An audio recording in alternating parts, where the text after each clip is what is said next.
গাজীপুরের মধ্যে স্যাটেলাইট, এই স্যাটেলাইটের সামনে এসে আমার একটি হাদিসের কথা মনে পড়ে গেল।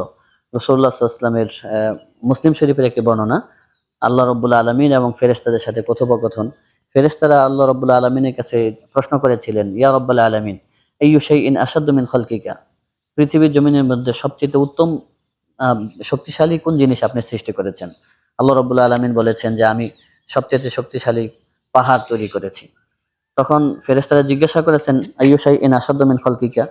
পাহাড়ের চাইতে কি শক্তিশালী কোনো কিছু আছে? আল্লাহ রাব্বুল আলামিন বললেন, হ্যাঁ, পাহাড়ের চাইতে শক্তিশালী হলো লোহা। আল্লাহ রাব্বুল আলামিন বললেন, যদি লোহাকে ভাঙতে হয় তাহলে পাহাড়কে যদি ভাঙতে হয় তাহলে লোহার প্রয়োজন। এজন্য আল্লাহ তাআলা পাহাড়ের চাইতে শক্তিশালী লোহা করেছেন।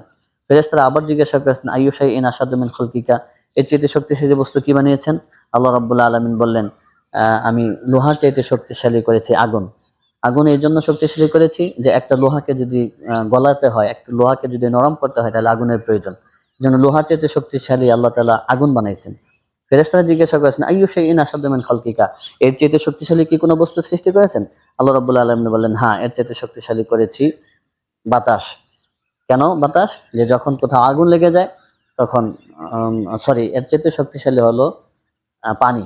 যখন কোথাও আগুন লেগে যায় তখন ওই পানি দিয়ে আগুন নিভাইতে হয়। ফেরেশতারা বলছেন, আইয়ু শাইইন আশাদ্দু মিন খালকিকা? এর চেয়ে পানির চেয়ে শক্তিশালী কোনো বস্তু আছে? আল্লাহ বললেন, হ্যাঁ, পানির চেয়ে শক্তিশালী আছে। সেটা হলো বাতাস। বাতাসের মাধ্যমে পানি তো উঠে। বাতাসের মাধ্যমে পানি বিভিন্ন জায়গায় ওঠে। যেমন আমরা সাবমার্সিবল বসাতে গেলে দেখা গিয়েছে যে একটা মোটরের ভিতরে একটা পাখা থাকে। কারেন্টের মাধ্যমে সুইচ চাপ দিলে তখন পাখা ঘুরে আর পানি উপরের দিকে উঠতে থাকে।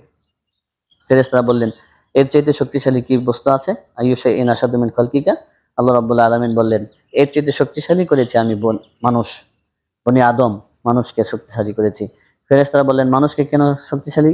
আল্লাহ রাব্বুল আলামিন বললেন যে, মানুষের যে ব্রেইন আছে ওই ব্রেইনের মাধ্যমে এই শক্তিশালী করেছি। এজন্য যে ব্রেইনের মাধ্যমে মানুষ আজকে আজকে বিজ্ঞান হইতেছে, তারা প্লেন নির্মাণ বানাইতেছে, তারা ইঞ্জিনিয়ার হচ্ছে, তারা বিভিন্ন ধরনের কাজ করতেছে। যার কারণে এই স্যাটেলাইটটি দেখে আমার এই মুসলিম শরীফের হাদিসটা মনে পড়ে যায় যে, একজন মানুষের দ্বারা কি না হয়, তার ব্রেইনের শক্তি দ্বারা কি না হয়।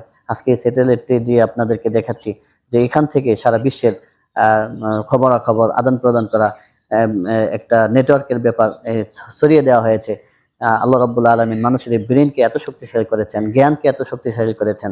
এজন্য আল্লাহ রাব্বুল আলামিন তার হাবিব রাসূলুল্লাহ সাল্লাল্লাহু আলাইহি ওয়াসাল্লাম বলছেন, তলবুল ইলম ফারিদাতুন আলা কুল্লি মুসলিম। প্রত্যেক মুসলমানের উপরে ইলম অর্জন করা ফরজ।